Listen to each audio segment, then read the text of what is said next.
Chairperson గారు అధ్యక్ష వహించి వారికి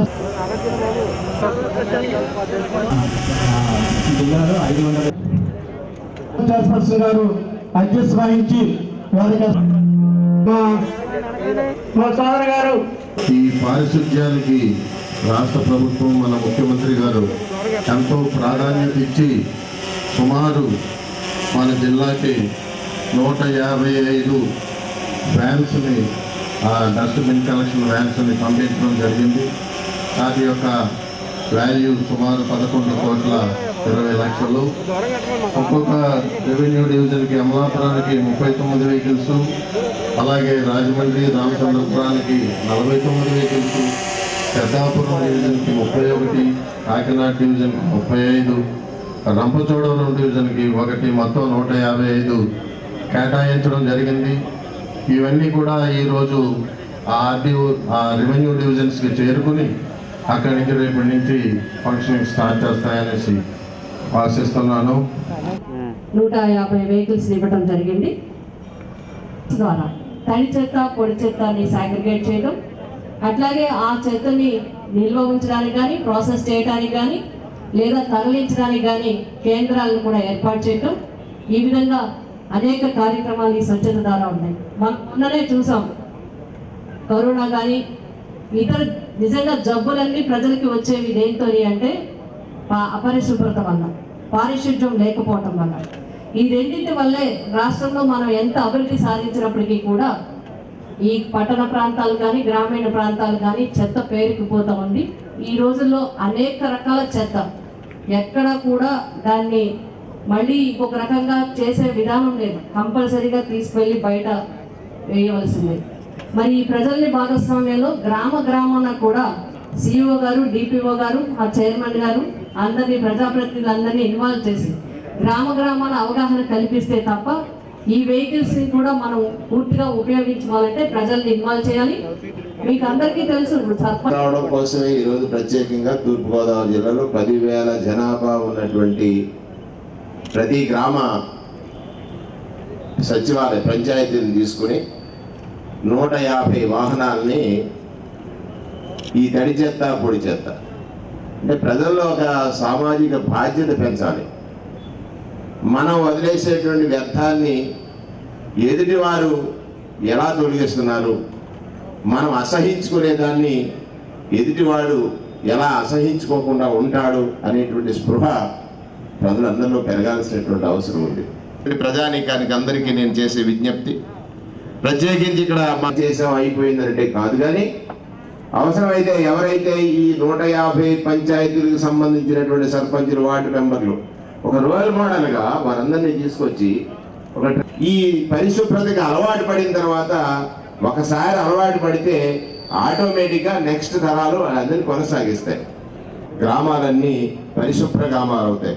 గ్రామాల్లో ఉన్నటువంటిది డిపో గారు ఇంకొకటి నేను సజెస్ట్ చేస్తున్నది ఏమిటంటే, ఇవాళ వ్యాన్స్ ఇచ్చేసాం, ఆ చెత్త సేకరణ కేంద్రాలకు తరలించడం, శుద్ధి చేసి మళ్ళీ డిస్పోజ్ చేయడం, ఎప్పటికప్పుడు గ్రామాల్లో ఎక్కడా కూడా అపారిశుధ్యం లేకుండా చూడడం అనే లక్ష్యంగా దీన్ని ఏర్పాటు చేశారు. మన ప్రభుత్వమే వాహనాల్ని సమకూర్చింది. ఇటు 4 వీలర్స్తో పాటు ఎలక్ట్రిక్ ఆటోలు, ఇతర అవసరమైన ఫాగింగ్ మిషన్స్తో సహా సమస్తం సమకూర్చింది. దీన్ని కొత్తగా వచ్చిన పాలక వర్గాలు, పంచాయతీలో ఉన్న నాయకత్వం ఎప్పటికప్పుడు వినియోగించుకుంటూ ముందుకు తీసుకెళ్లాల్సిన బాధ్యత మనపై ఉంది. ప్రధానంగా సూక్ష్మ స్థాయిలో పరిపాలనని ప్రజల దగ్గరికి తీసుకెళ్లడం కోసం ఏదైతే ఒక విధానాన్ని మన ముఖ్యమంత్రి గౌరవనీయులు జగన్మోహన్ రెడ్డి గారు ప్రవేశపెట్టారో, ఆ సిబ్బంది అంతా కూడా దీనిలో ఎప్పటికప్పుడు ఇన్వాల్వ్ అవ్వాలనేది నేను కోరుకుంటున్నా. మరి సుమారు 100 కోట్ల రూపాయలతో ఒక 1000 వాహనాలని అమర్చి రాష్ట్రం అంతా కూడా ఈ కార్యక్రమం చేపట్టారు. మరి ఈ కార్యక్రమానికి పెద్దలు జిల్లా పరిషత్ చైర్మన్ అధ్యక్షుడు వల్ల పారిశుద్ధ్యం ఎంత ప్రాధాన్యత సంతరించుకుంటుందో మనకు తెలియదు కాదు. మరి ఇప్పుడే పెద్దలు మాట్లాడినప్పుడు అన్ని విషయాలు కూడా వివరంగా చెప్పారు. దీన్ని ఒక ప్రయోజనకరమైన పద్ధతిలో కూడా దీన్ని మార్చుకునే దానికి ఒక మెన్యూర్గా కూడా దీన్ని వాడుకోవచ్చు. మరి ఇళ్లలోనే కొంత చెత్త ఉపయోగించి మరి మన మొక్కలకు అవసరమైనటువంటి ఎరువుని తయారు చేసుకోవచ్చు. అలాగే ప్రభుత్వం ద్వారా కూడా దీని ఒక ఆదాయ వనరులుగా కూడా దీన్ని కొంత మార్చుకునే దానికి అవకాశం ఉంది. మరి పారిశుద్ధ్యం ఎంత ప్రాధాన్యత ఎవరికి ప్రత్యేకించి చెప్పనవసరం లేదు. మరి అటువంటి మంచి కార్యక్రమం మన ప్రీతం ముఖ్యమంత్రి గారు ఈ రాష్ట్రం పారిశుద్ధ్యంలో మరి ముందంజలో ఉండాలి. తద్వారా ఈ జబ్బులన్నీ నివారించడానికి అత్యంత ప్రయోజనకరంగా ఉంటుందని భావించి ఒక మంచి రోజున ఈ కార్యక్రమానికి ప్రారంభోత్సవం చేసి మరి గ్రామాన్ని కూడా ఈ కార్యక్రమాలు నిర్వహణ చేయడం జరుగుతుంది. అందులో భాగంగా ఈరోజు పెద్ద ఎత్తున మన ఈస్ట్ గోదావరి జిల్లాకు సంబంధించి 155 వాహనాల్ని మరి ఇప్పుడు ప్రారంభించడం జరుగుతోంది. మరి ఆ కార్యక్రమంలో ఈవేళ అందరూ కూడా ఇక్కడ భాగస్వామ్యమైన ప్రతి ఒక్కరికి హృదయపూర్వక అభినందన తెలియజేసుకుంటూ ముగించుకుంటున్నాను. నేను జగనన్న స్వచ్ఛ సంకల్పంలో భాగంగా స్వచ్ఛ గ్రామ నిర్మాణంలో భాగస్వామ్యం అవుతాను. పారిశుధ్యాన్ని నా జీవన విధానంగా మార్చుకుంటాను. ఇతరులపై ఆధారపడకుండా మా గ్రామస్తుల భాగస్వామ్యం ద్వారా మా పరిసరాలను పరిశుభ్రంగా ఉంచి ఆరోగ్యవంతమైన నవసమాజ నిర్మాణానికి మా సాయశక్తుల శ్రమిస్తాము.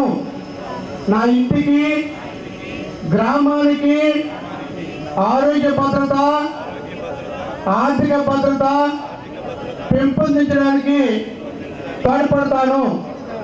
Malaria, typhoid, dengue, flu, diarrhoea మరియు కోవిడ్-19 లాంటి మహమ్మారి వ్యాధుల నుండి కుటుంబాన్ని రక్షించడంలో నా వంతు కృషి చేస్తాను.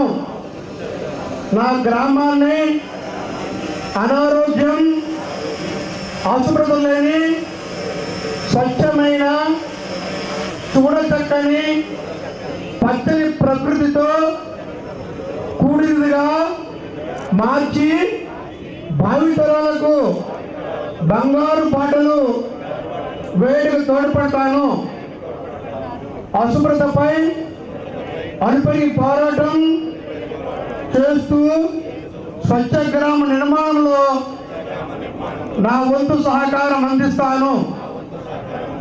నేను సైతం జగనన్న స్వచ్ఛ సంకల్పంలో దీక్ష దక్షుడినవుతాను. అందరికీ ధన్యవాదాలు సార్. ఈ మేడం గారు సార్ పక్కన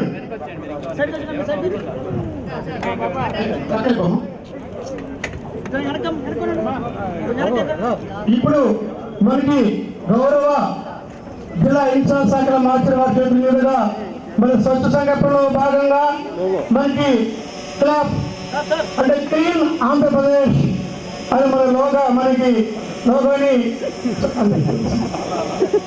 ఓపెన్ చేయడం జరిగిందండి. దీనికి మనకి అమ్మ మీరు అనుకోండి అమ్మా సార్ జేసీ మేడం గారు,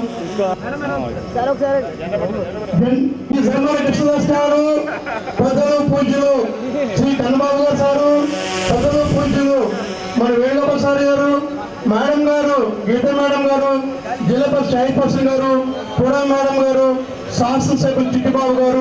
మరి ఇప్పుడు రండి రండి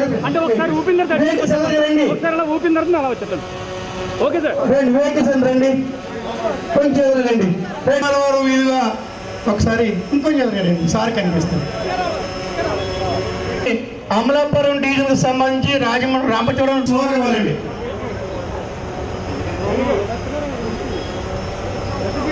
జాతర వెళ్ళండి, స్లో 1 by 1 స్లోగా వెళ్ళండి, స్లోగా